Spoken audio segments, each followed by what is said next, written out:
Evangelho de João, capítulo 5, versículo 1 ao 9. Antes de pregar, eu quero dizer, às vezes achamos que somente grandes homens conseguem fazer grandes coisas. Só que na verdade, os homens precisam entender que nós faremos grandes coisas quando acreditarmos que temos um grande Deus. Amém? Então quem tem um grande Deus pode fazer grandes coisas. Quem tem um grande Deus pode fazer grandes coisas. Evangelho de João, capítulo 5, versículo 1 ao versículo 9. Diz assim: Depois disso havia uma festa entre os judeus, e Jesus subiu a Jerusalém. Ora, em Jerusalém, próximo à porta das ovelhas, um tanque chamado em hebreu Betesda, o qual tem 5 alpendres. Neste jazia grande multidão de enfermos, cegos, mancos e ressecados, esperando o movimento das águas. Portanto, um anjo descia em certo tempo ao tanque e agitava a água, e o primeiro que ali descia depois do movimento da água sarava de qualquer enfermidade que tivesse. E estava ali um homem que havia 38 anos, que se achava enfermo. E Jesus, vendo este deitado, e sabendo que estava neste estado havia muito tempo, disse-lhe: Queres ficar são? O enfermo respondeu: Senhor, não tem homem algum que, quando a água é agitada, na metade do tanque, me meta no tanque, mas enquanto eu vou, desce outro antes de mim. Jesus disse: Levanta-te, toma a tua cama e anda. Logo, aquele homem ficou são e tomou a sua cama e partiu. E aquele dia era sábado. Amém? Amém. Eu quero, de uma forma simples e rápida nessa noite, trazer esta mensagem, esta reflexão, baseado em João, capítulo 5, versículo 1 ao versículo 9. Nós sabemos, por relatos bíblicos, que Jesus estava nesse momento vindo da Judeia, indo para Galileia para batizar mais discípulos para o seu ministério. Jesus não teve somente 12 discípulos. Jesus teve muito mais discípulos, seguidores. Há quem diga que chega a mais de 1000 discípulos que Jesus teve. Mas os 12 escolhidos são aqueles que sabemos que foram chamados para ser apóstolos de Cristo. E segundo o capítulo 4, versículo 3 e 4, Jesus tinha que passar pela cidade de Samaria, que é o trajeto neste momento da narrativa dessa história. E o capítulo 5 começa nos informando que Jesus, ele chega a Jerusalém em um período festivo. E torna-se difícil também afirmar qual era a festa que estava acontecendo nesse momento, até porque o evangelista, o apóstolo João, ele não está nem um pouco preocupado, e em todo o seu livro, em todo o Evangelho de João, não existe uma preocupação histórica, e sim existe uma preocupação de revelar Jesus como Filho de Deus e mostrar o poder do Cristo agindo entre os homens. Então, João, ele não tem por obrigação, por alvo, por objetivo, revelar a questão, o conteúdo histórico de todos os fatos que acontecem em seu livro. Diferente, obviamente, de Marcos, diferente, obviamente, de Lucas, diferente, obviamente, de Mateus. Então nós não sabemos exatamente que história, que festa, que era esta que Jesus estava nesse momento participando, chegando aqui em Jerusalém.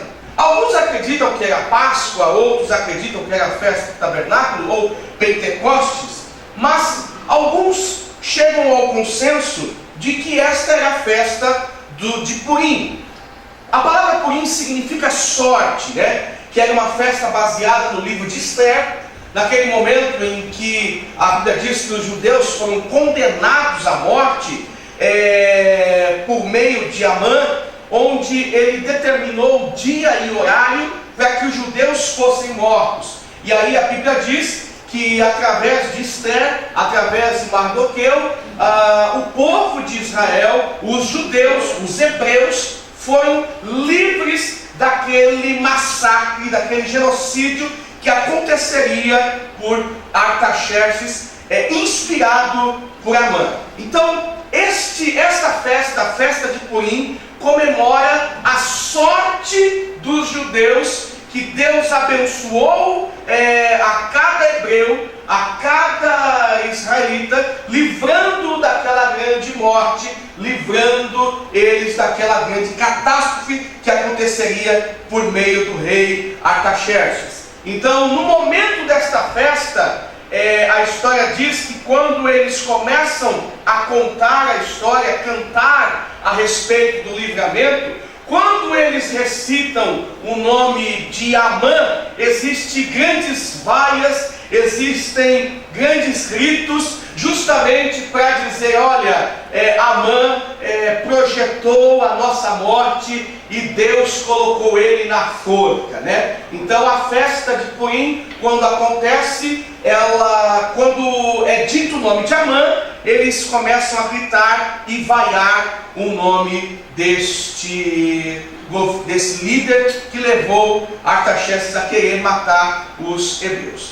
Mas voltando ao texto, então, em Jerusalém havia, portanto, um tanque conhecido como Betesda, né? Um local conhecido, Betesda, que significava lugar de misericórdia. Betesda significa lugar de misericórdia. Tratava-se de um local em que algumas pessoas se reuniam, acreditando que essas águas iriam se mover, porque era a crença da ocasião que um anjo descia e de uma forma milagrosa essas águas se mexiam, fazendo com que ali pessoas que descessem em primeiro lugar nas águas fossem curadas. Então o tanque de Betesda era um lugar de muita expectativa, era um lugar também de muito sofrimento. Era um lugar em que as pessoas se dirigiam para aquele local com seu sofrimento, aguardando a agitação das águas para serem ali curadas. E diante de tantas dificuldades, o versículo 3 vai nos dizer assim, do capítulo 5: nesse local havia grande multidão de enfermos, cegos, mancos, ressecados, esperando o movimento das águas. Imagine o ambiente de Betesda. Imagine o ambiente de Betesda. Um ambiente de dor. Um ambiente em que as pessoas conversavam sobre quem sentia mais dor do que o outro. Não era um ambiente que as pessoas conversavam sobre a receita de bolo. Não era um ambiente em que as pessoas conversavam sobre o seu time preferido de futebol. Embora eu acho que o Palmeiras está ali naquele tanque de Betesda, né? Esperando o anjo agitar as águas para que não caia, né?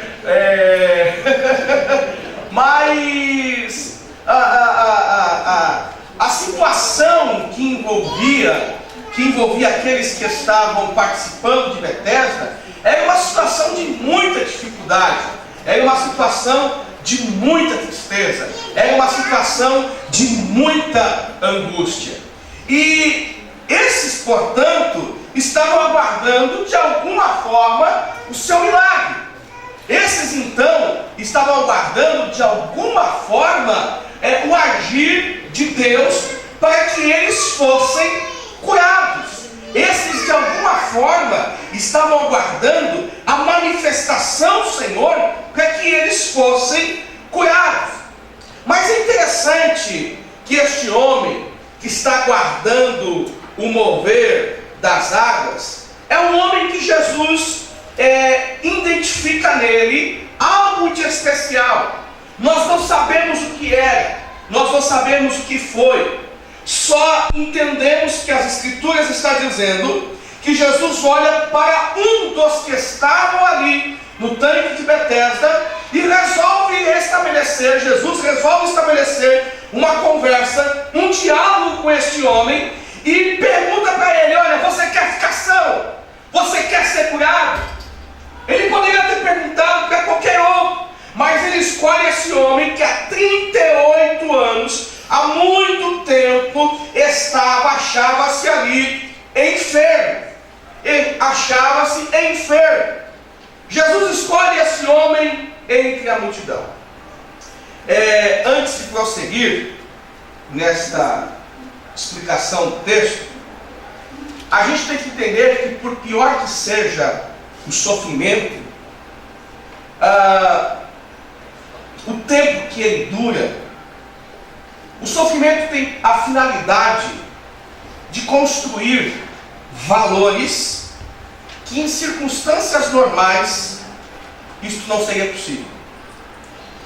Às vezes o sofrimento ele tem por finalidade construir ou devolver valores que em circunstâncias normais não seria possível.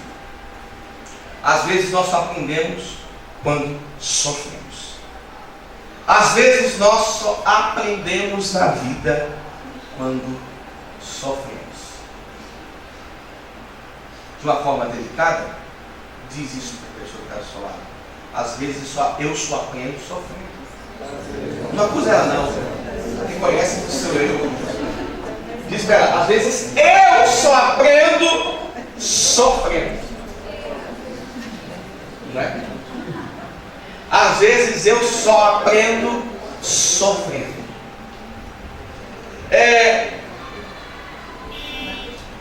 No livro de Deuteronômio, capítulo 2, versículo 14,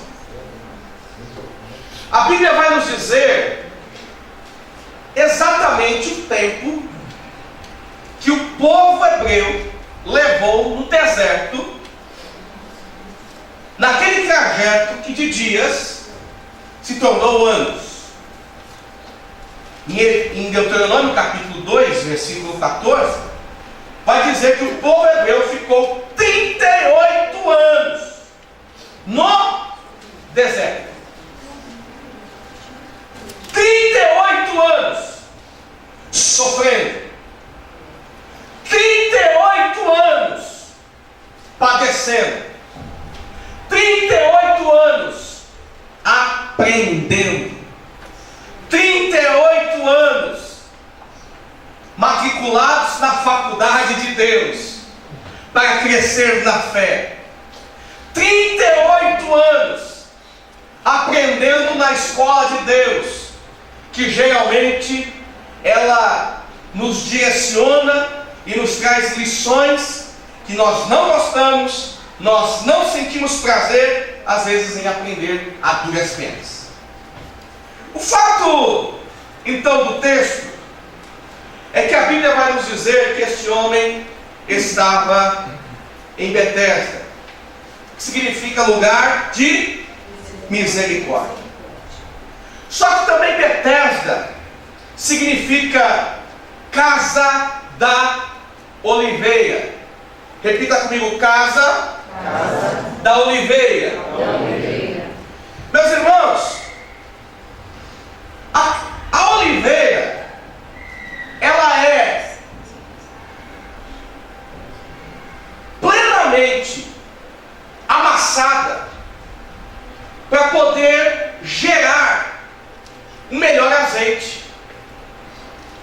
E é interessante que esse lugar, Casa de Oliveira, é um lugar em que Jesus iria fazer um grande milagre.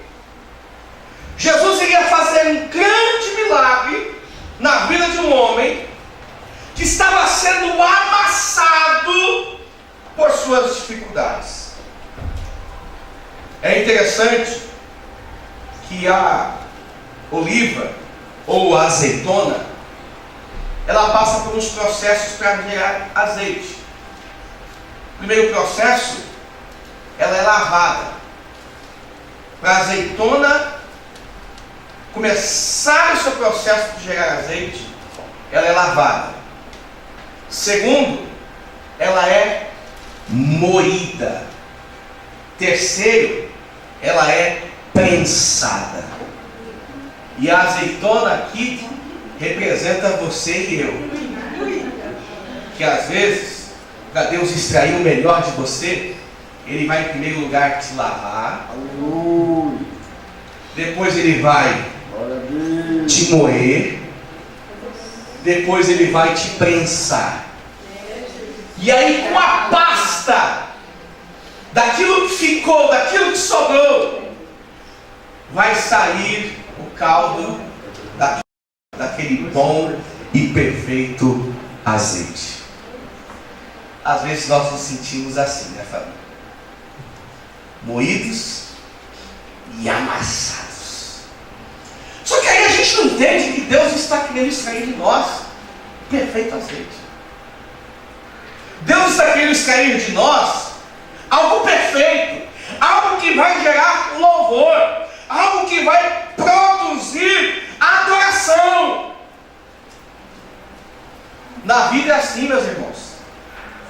Às vezes, para Deus extrair o melhor azeite da tua vida, Ele vai te fazer sentir dor. Está doendo, Senhor. Então aguenta que vai mais, meu filho. Está doendo, Senhor. Minha filha aguenta que vai mais. Mas eu não tô aguentando. Você está aguentando. Eu que te criei. Então vai lá. Vou dar mais um apertãozinho. Crack. E aí vai apertando. Na nossa de Deus, vai apertando. Até sair o bom azeite. Até sair o bom azeite. Então Ele não vai parar de apertar enquanto não sair o bom azeite. Ele não vai parar de apertar enquanto não sair o bom azeite. Então, voltando ao texto, Jesus, no versículo 6, vendo este homem deitado e sabendo que ele estava nesse estado há muito tempo, Jesus lhe disse: queres ficar são?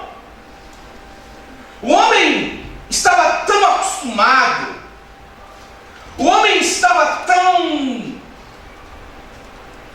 preso àquela situação, que ele só enxergou meios de cura através do movimento daquele tanque.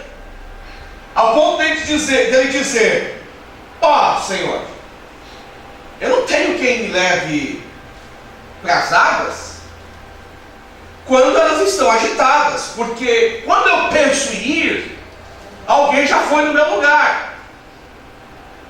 E aí supomos, por suposição, a gente entende que esse homem tinha uma doença que impedia que ele andasse. A Bíblia não fala que ele tinha. Senhor, quando eu penso em ir, alguém já foi na minha frente. Senhor, quando eu penso que vai chegar a minha vez, parece que alguém chega na minha frente. Senhor, quando eu penso que vai chegar o meu momento de adorar, parece que alguém chega na minha frente.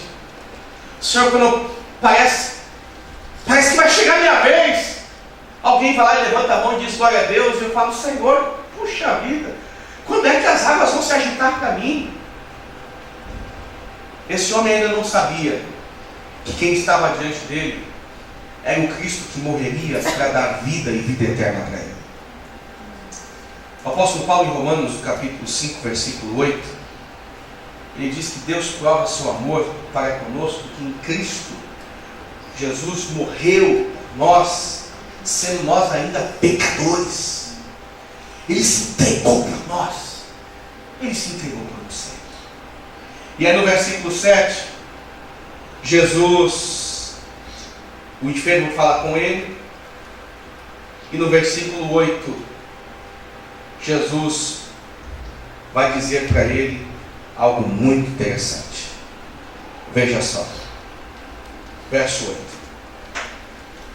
Jesus disse: levanta-te, toma a tua cama e levanta,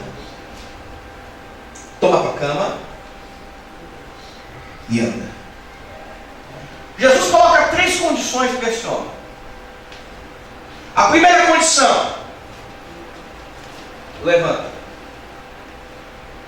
Jesus está dizendo o seguinte: muda sua mente. Ninguém dá um primeiro passo sem antes mudar a mente. Ninguém avança sem antes mudar a mente. Lembra aquela história de Marcos, em que ele narra sobre a mulher do fluxo de sangue? A Bíblia diz que ela tinha gastado tudo com os médicos, com a medicina. Ela fica sabendo que Jesus ia passar pela cidade. O que ela diz? Eu vou, tocarei nas orlas de suas vestes e ficarei curado. O que ela fez em primeiro lugar? Ela mudou a sua mente. A primeira coisa que Jesus está falando para esse homem enfermo é: levanta, muda a sua mente, muda o seu comportamento, muda a sua mente, muda a forma de você pensar na vida, muda a forma de você olhar as coisas. Pare de se achar um coitadinho, pare de se achar um patinho feio, pare de se achar aquele que não é merecedor da graça de Deus. Muda a sua mente. Nunca vai acontecer comigo. Eu nunca vou alcançar misericórdia. Eu nunca vou alcançar perdão.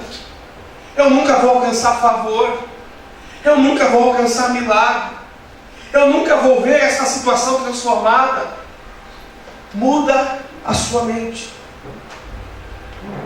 Nessa noite, Jesus está, nesse texto, o Espírito Santo está falando conosco, dizendo: talvez você está num tanque chamado Betesda, esperando o seu milagre, esperando na religião, esperando na instituição religiosa, que ela vai produzir em você alguns milagres, mas isso não vai acontecer. Esse homem estava em Betesda esperando o milagre, mas o milagre estava em Jesus, não estava em Betesda.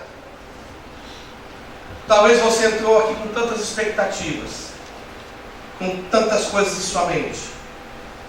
Quando vai chegar a minha vez, Senhor? Quando vai chegar a minha hora? Quando vai chegar o meu momento? Primeira coisa antes de chegar a tua vez: levanta-te, muda a tua mente. Segunda coisa: muda a tua posição. A posição deste homem é uma posição de ficar deitado, jogado ao chão. Jesus está dizendo: muda a tua posição, levanta-te, muda a tua posição. É o que ele fala para aquele homem quando ele está pregando em uma casa.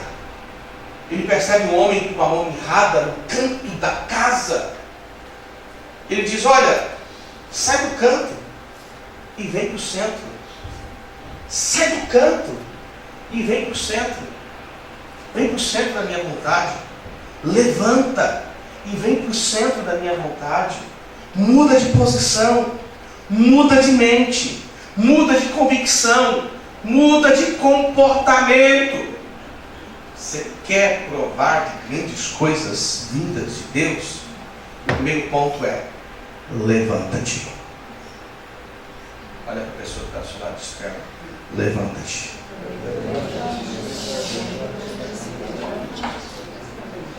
levanta-te. Segunda coisa, toma a tua cama. Ou seja, recolhe aquilo que te traz comodismo e falsa segurança. Toma a tua cama.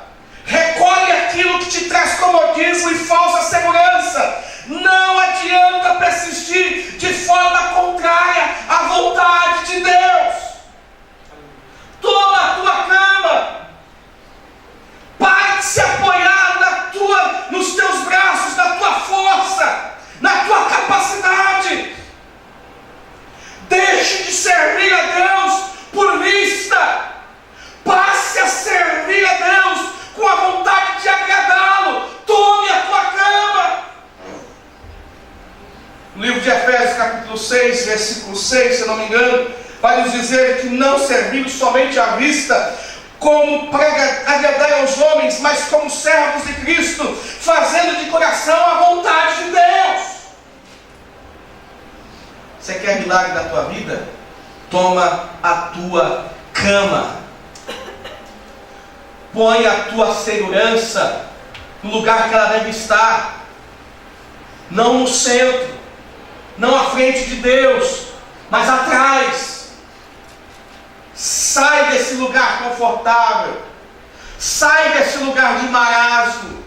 Sai deste lugar em que você diz: aqui está bom, a minha enfermidade, o meu problema, sabe, a minha dificuldade, as minhas lágrimas. Aqui está bom, aqui está ótimo. Muda a tua mente. Toma a tua cama.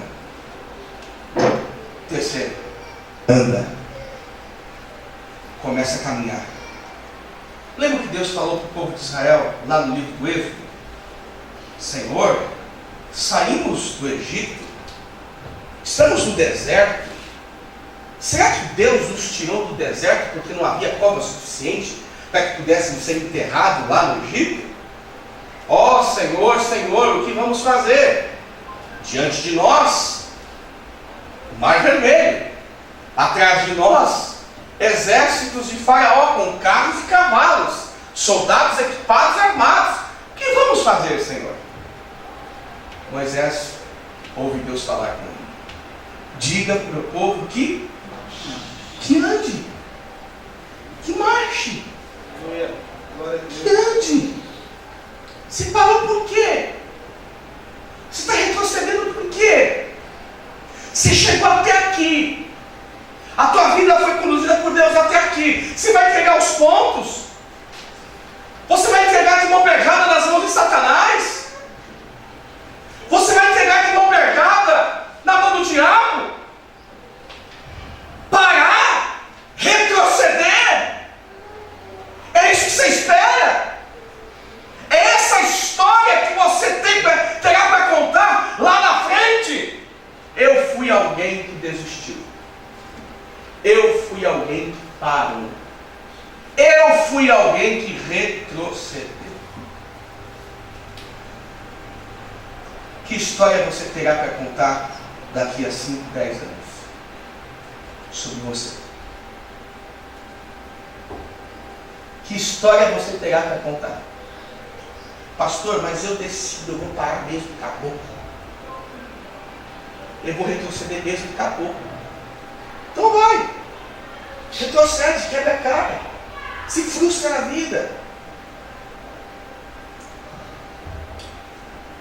Jesus está dizendo para esse homem: levanta e anda. Lutar sempre.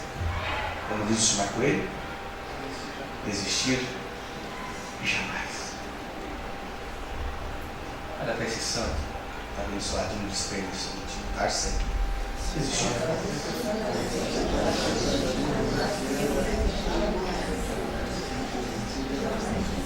Glória a Deus. Entendeu? Lutar sempre. Desistir jamais. Desistir jamais. Ah, pastor, você fala isso porque você não está sofrendo o que eu estou sofrendo. Né? A gente sempre acha que o sofrimento do outro é maior do que o nosso, né? Perdão, que o nosso sofrimento é maior do que o do outro, né?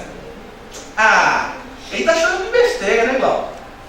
Ele está chorando porque... Ah, ele não sabe o que é sofrimento, né? Conversava com uma amiga nessa segunda-feira, né? Puxa, o sofrimento da outra pessoa, sabe, é fichinha. Queria ver se fosse meu, né? Queria ver se fosse o que eu estou sentindo, o que eu estou sofrendo. Ande, não desiste. Marchar é não parar. Marchar é acreditar que as águas vão se abrir ao meio e eu vou passar em seco. Glória a Deus. Marchar é acreditar que Deus vai fazer alguma coisa e não é segundo as minhas forças, é segundo a força dele, o agir dele, a bondade dele, a misericórdia dele, o poder dele. Anda, não para, não retrocede. A Bíblia diz que Jesus cura esse homem. Esse homem sai curado de Betesda. Só que é interessante, quando Deus às vezes nos entrega certas coisas, nos dá certas vitórias, nós somos levados às vezes a deixar a vontade dele, porque o nosso coração voltou para a cama de Betesda. Veja só o versículo 14, o versículo 15 desse texto. Nós não lemos.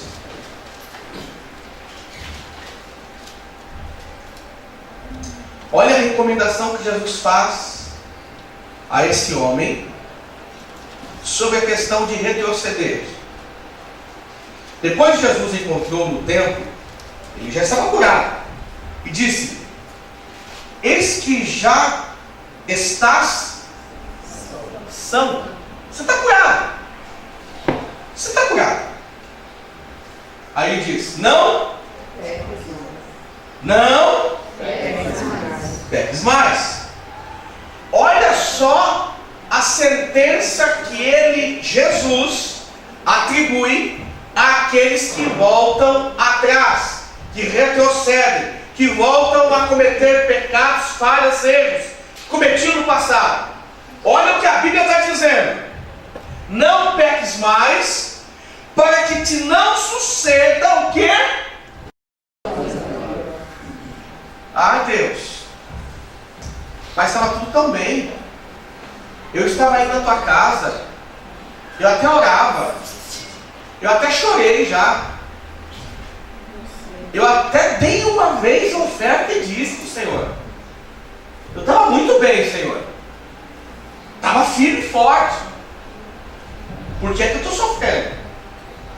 Só porque eu fui curtir um pouco, Deus? Só porque eu fui viver a vida e deixar a vida me levar, Senhor? Porque viver é bom?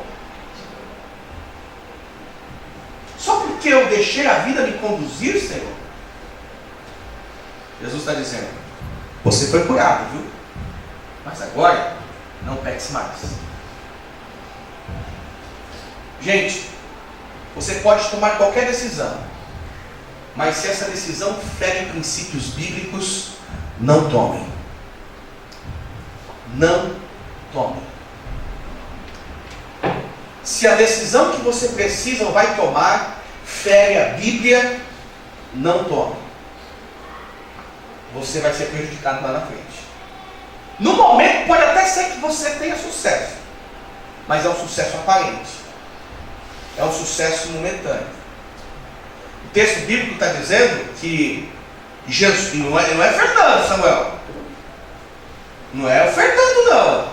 Não é o Zé, não é o João, não é o Tony, o Toninho, não é o Carlinho, não é o Bilu, não é ninguém desses aí.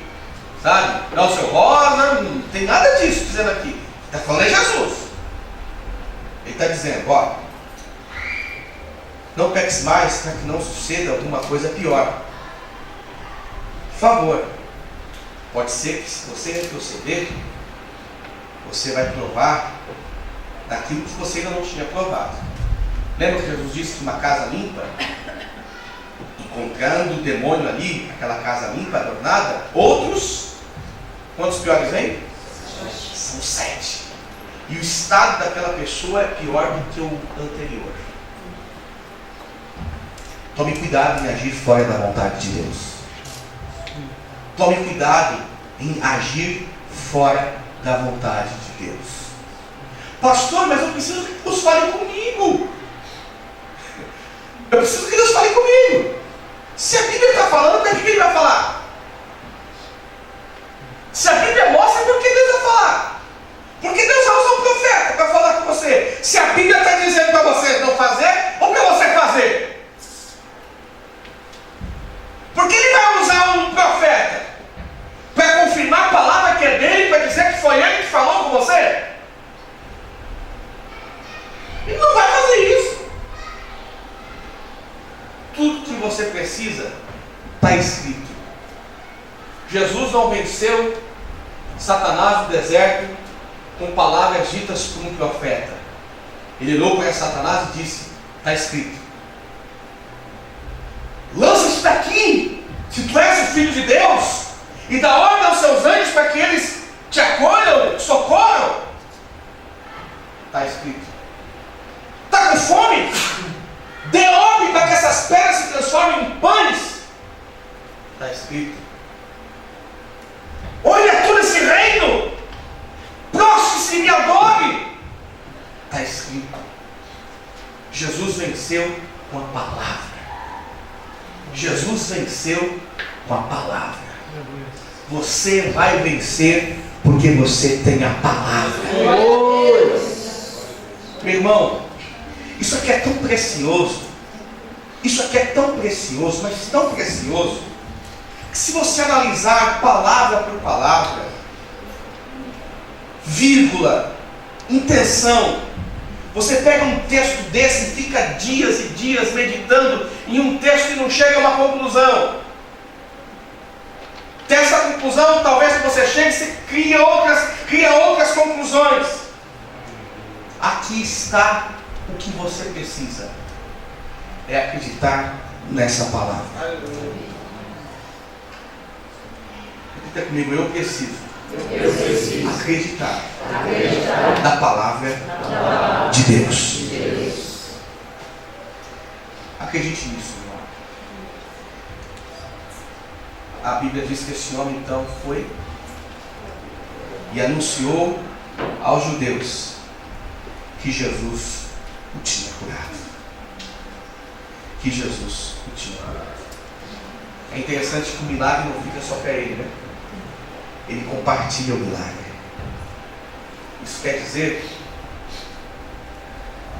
que Deus me escolheu, Ele me lava, Ele moe, Ele me aperta, espreme, para tirar o melhor de mim, para fazer com que eu produza frutos que louvem o seu nome.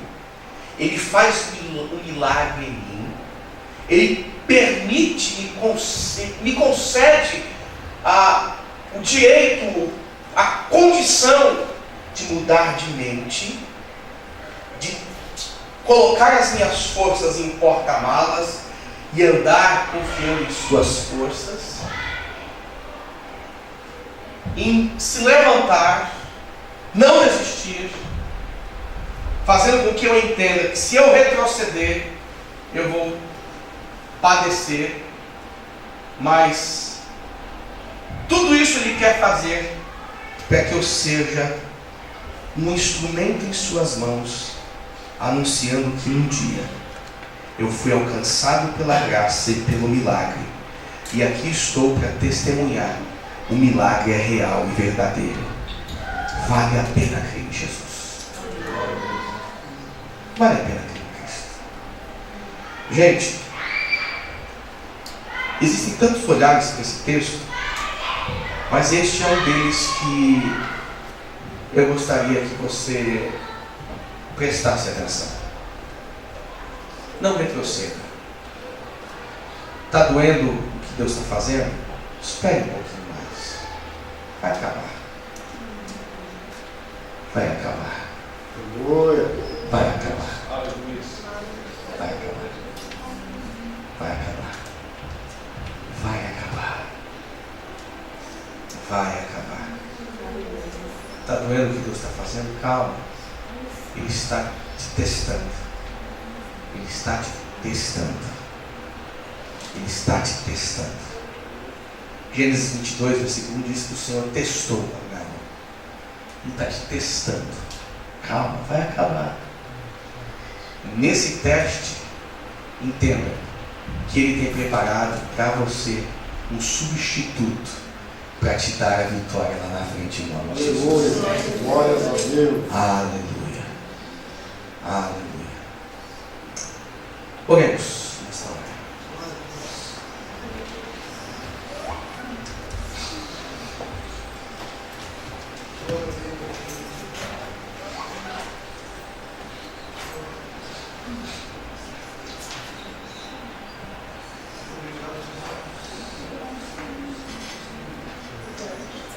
Senhor meu Deus,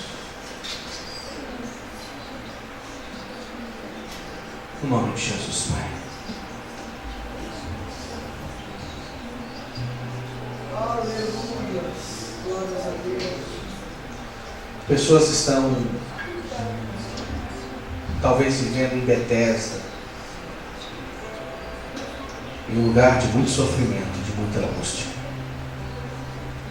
Mas foi em Betesda que aconteceu um grande milagre. Pai, em nome de Jesus,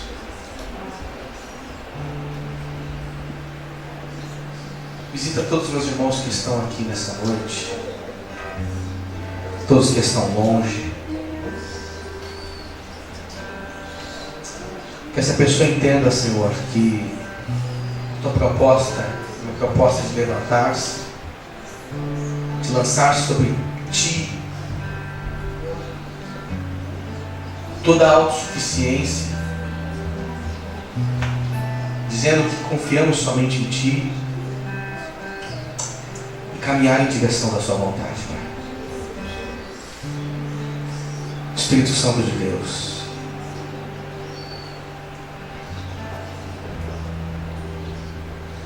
Tu és o Deus que trabalha.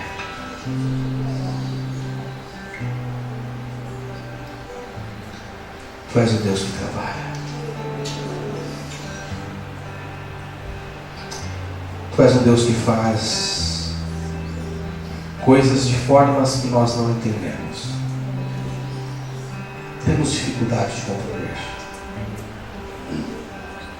Meu Pai, faça com que a vida desse meu irmão, desta minha irmã, seja alcançada pelo seu favor.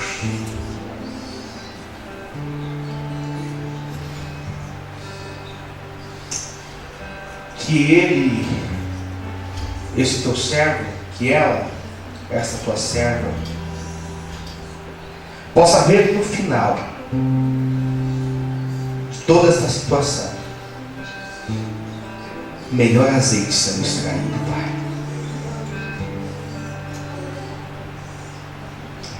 Melhor azeite sendo extraído. Melhor azeite. Meu Deus, visita-nos com o seu grande amor.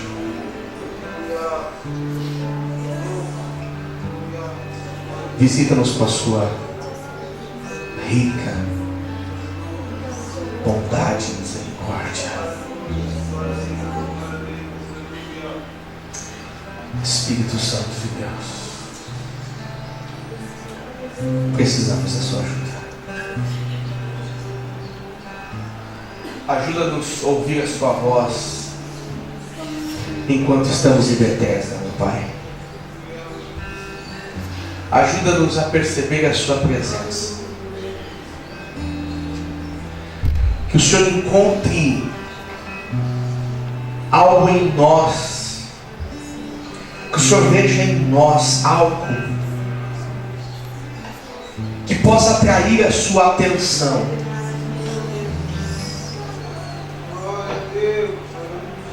Que o Senhor veja em nós algo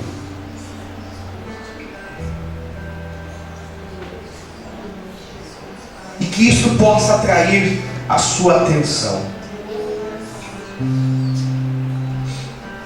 Pai, no meio de tantas pessoas que nesse momento oram e clamam,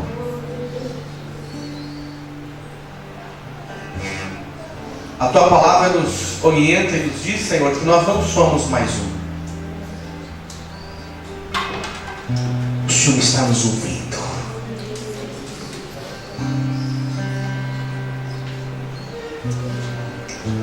O Senhor está nos ouvindo.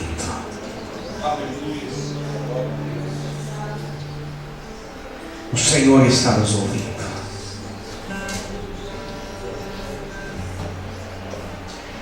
Tira a dureza do teu coração, meu irmão. Tira a dureza do seu coração. Permita que o Senhor arranque isso de você. Deixe Ele trabalhar na sua vida. Deixe Ele fazer a sua vontade. Não seja como você quer, mas como Ele quer. Não seja como você quer, mas como Ele quer. Como Ele quer.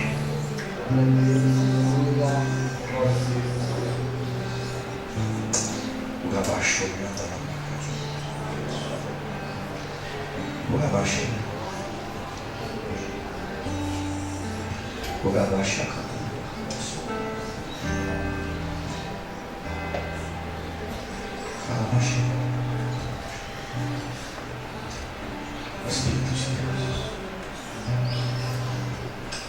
Espírito de Deus.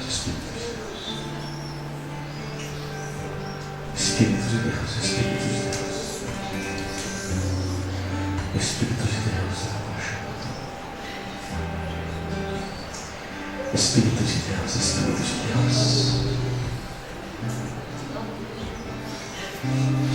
Espírito de Deus. Espírito de Deus. Espírito de Deus. Espírito de Deus. Espírito de Deus.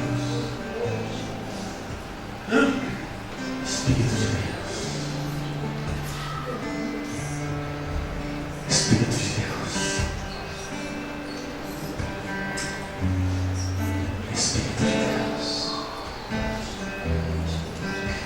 Espírito Santo. Espírito Santo.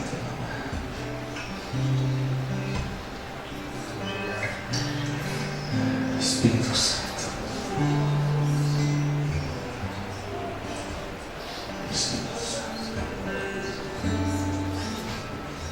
Espírito Santo. Obrigado por essa noite, Pai. Obrigado pelos meus irmãos. Obrigado pelas minhas irmãs, Senhor. Obrigado, meu Senhor.